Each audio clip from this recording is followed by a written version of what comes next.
Praise the Lord. இன்றைய தியானம் சங்கீதம் 49 1 முதல் 11 வரை. ஜனங்களே, நீங்கள் எல்லாரும் இதை கேளுங்கள். பூமியின் குடிகளே, சிறியோரும் பெரியோரும் ஐசுவரியவான்களும் எளியவர்களுமாகிய நீங்கள் எல்லாரும் ஏகமாய் செவி கொடுங்கள்.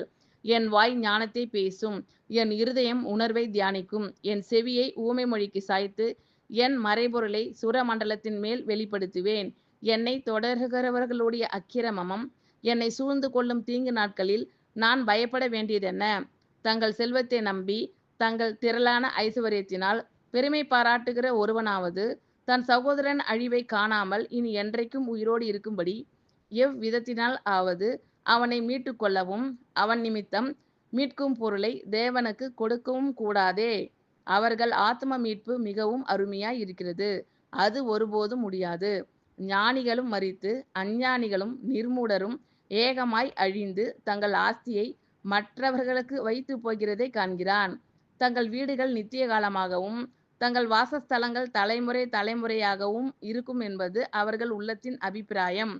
அவர்கள் தங்கள் நாமங்களை தங்கள் நிலங்களுக்கு தரிக்கிறார்கள்.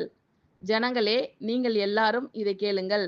பூமியின் குடிகளே, சிறியோரும் பெரியோரும் ஐசுவரியவான்களும் எளியவர்களுமாகிய நீங்கள் எல்லாரும் ஏகமாய் செவி கொடுங்கள்.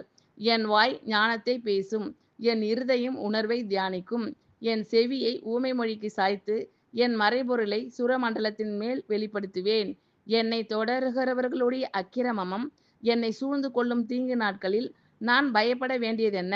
தங்கள் செல்வத்தை நம்பி தங்கள் திரளான ஐசுவரியத்தினால் பெருமை பாராட்டுகிற ஒருவனாவது தன் சகோதரன் அழிவை காணாமல் இனி என்றைக்கும் உயிரோடு இருக்கும்படி எவ்விதத்தினால் ஆவது அவனை மீட்டு கொள்ளவும் அவன் நிமித்தம் மீட்கும் பொருளை தேவனுக்கு கொடுக்கவும் கூடாதே. அவர்கள் ஆத்ம மீட்பு மிகவும் அருமையாய் இருக்கிறது, அது ஒருபோதும் முடியாது. ஞானிகளும் மரித்து அஞ்ஞானிகளும் நிர்மூடரும் ஏகமாய் அழிந்து தங்கள் ஆஸ்தியை மற்றவர்களுக்கு வைத்து போகிறதை காண்கிறான். தங்கள் வீடுகள் நித்திய காலமாகவும் தங்கள் வாசஸ்தலங்கள் தலைமுறை தலைமுறையாகவும் இருக்கும் என்பது அவர்கள் உள்ளத்தின் அபிப்பிராயம். அவர்கள் தங்கள் நாமங்களை தங்கள் நிலங்களுக்கு தரிக்கிறார்கள். ஜனங்களே, நீங்கள் எல்லாரும் இதை கேளுங்கள். பூமியின் குடிகளே, சிறியோரும் பெரியோரும் ஐசுவரியவான்களும் எளியவர்களுமாகிய நீங்கள் எல்லாரும் ஏகமாய் செவி கொடுங்கள். என் வாய் ஞானத்தை பேசும், என் இருதயம் உணர்வை தியானிக்கும். என் செவியை ஊமை மொழிக்கு சாய்த்து என் மறைபொருளை சுரமண்டலத்தின் மேல் வெளிப்படுத்துவேன். என்னை தொடருகிறவர்களுடைய அக்கிரமம் என்னை சூழ்ந்து கொள்ளும் தீங்கு நாட்களில் நான் பயப்பட வேண்டியதென்ன?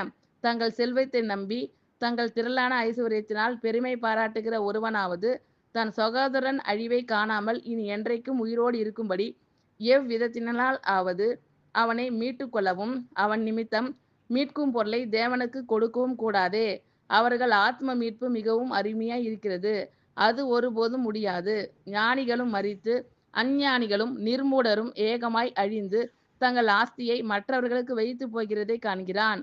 தங்கள் வீடுகள் நித்திய காலமாகவும் தங்கள் வாசஸ்தலங்கள் தலைமுறை தலைமுறையாகவும் இருக்கும் என்பது அவர்கள் உள்ளத்தின் அபிப்பிராயம். அவர்கள் தங்கள் நாமங்களை தங்கள் நிலங்களுக்கு தரிக்கிறார்கள். ஆமென். Thank you Lord. கர்த்தர் உங்கள் அனைவரையும் ஆசீர்வதிப்பாராக. God bless you all.